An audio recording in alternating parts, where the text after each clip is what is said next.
बिस्मिल्लाहिर्रहमानिर्रहीम अस्सलाम वालेकुम वरहमतुल्लाहि वबरकातुहू। मैं हूँ इरफान अली और मैं आपको इरफान अली फूड सीक्रेट्स में खुशामदीद कहता हूँ। दोस्तों, आज हम बनाएंगे चिकन का रेशेदार कबाब, जिसका जायका देखकर आप हैरान रह जाओगे। और ये बनता भी इंतहाई आसानी के साथ है। तो चलिए फ्रेंड, वीडियो को स्टार्ट करते हैं।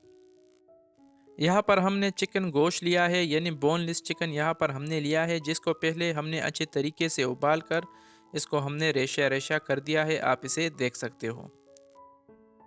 चिकन गोश्त को बारीक बारीक रेशा रेशा करने के बाद अब हम इसको एक बाउल में ऐड करेंगे। और ऐड करने के बाद अब हम इसमें शामिल करेंगे टमाटर को। तो टमाटर को भी हमने बारीक बारीक यानी छोटे छोटे पीसेस में काट लिया है। टमाटर शामिल करने के बाद अब हम इसमें शामिल करेंगे प्याज को। तो प्याज को भी हमने बारीक बारीक काटा था। प्याज को शामिल करने के बाद अब इसमें जाएगा हरा धनिया। हरा धनिया शामिल करने के बाद अब हम इसमें शामिल करेंगे अदरक और लहसुन को। यहाँ पर हम 1 चम्मच कुटी हुई अदरक और लहसुन भी इसमें शामिल करेंगे। लहसुन और अदरक को शामिल करने के बाद अब बारी आती है मसालों की। तो मसालों में सबसे पहले हमारे पास है 1 टीस्पून कबाब का जो मिक्स मसाला होता है, आपको बाज़ार में आसानी के साथ मिल जाएगा। 1 टीस्पून यहाँ पर हमने कबाब का मिक्स मसाला इसमें शामिल किया है। 1 टीस्पून गरम मसाले का पाउडर और 1 टीस्पून यहाँ पर हमने खुश्क धनिया का पाउडर भी इसमें शामिल किया है। नमक और कुटी हुई लाल मिर्च यहाँ पर हमने हस्बी ज़रूरत इसमें शामिल किया है।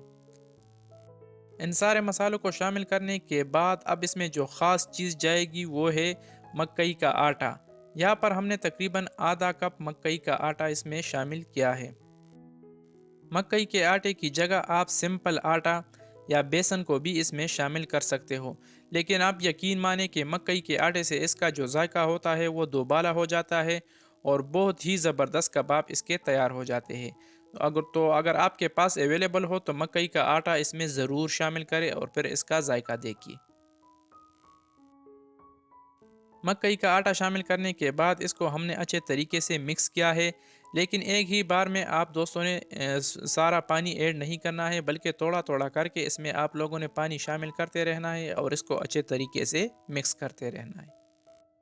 कबाब के मिक्सचर को हमने अच्छे तरीके से मिक्स किया है। और मिक्स करने के बाद इसमें हमने तकरीबन 3 अदद लेमन का जूस भी हमने इसमें शामिल किया है।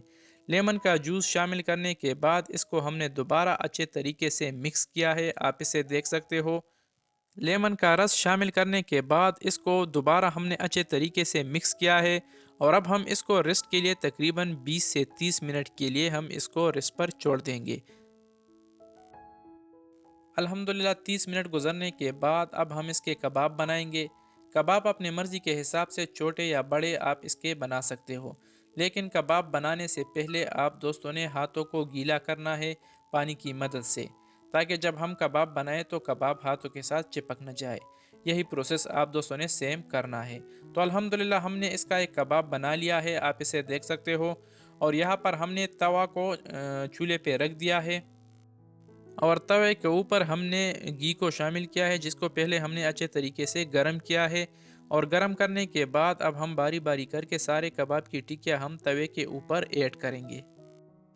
तवे की जगह आप कोई फ़ैन वगैरह भी यूज़ कर सकते हो कबाब बनाने के लिए। ये सुनने में एक आम सी बात है कि कबाब तवे पर बनाया जाए या फ़ैन में, लेकिन आप यकीन माने तवे पर कबाब बनाने का जायका कुछ अलग ही होता है और इसका जायका बहुत ही ज़बरदस्त आ जाता है। जब भी आप तवे पर कबाब बनाओगे इंशाल्लाह, तो आपको ख़ुद इसका पता चल जाएगा कि इसका जायका कैसा होता है। कबाब को तवे पर ऐड करने के बाद कबाब का एक साइड हमने चेंज किया है और अब हम कबाब के दोनों साइडों को अच्छे तरीके से पकाएंगे, ताकि दोनों साइडों से पक जाए और तैयार हो जाए। हमेशा की तरह आप बहन भाइयों से एक छोटी सी गुजारिश है, अगर आप हमारे चैनल पे नए हो तो हमारे चैनल को भी ज़रूर सब्सक्राइब करें। क्योंकि सब्सक्रिप्शन बिल्कुल फ्री है, तो इसलिए चैनल को ज़रूर सब्सक्राइब कर लिया करें, क्योंकि इनसे हमें काफ़ी हौसला मिलता है और हमें मज़ीद काम करने का जज्बा पैदा होता है। अल्हम्दुलिल्लाह फ्रेंड्स, फाइनली हमारे जो चिकन के रेशेदार और मज़ेदार कबाब है ये तैयार है, रेडी है। इसको हमने एक प्लेट में बाहर निकाल दिया है। तो फ्रेंड्स, कैसी लगी हमारी आज की चिकन की रेशेदार और मज़ेदार कबाब की रेसिपी?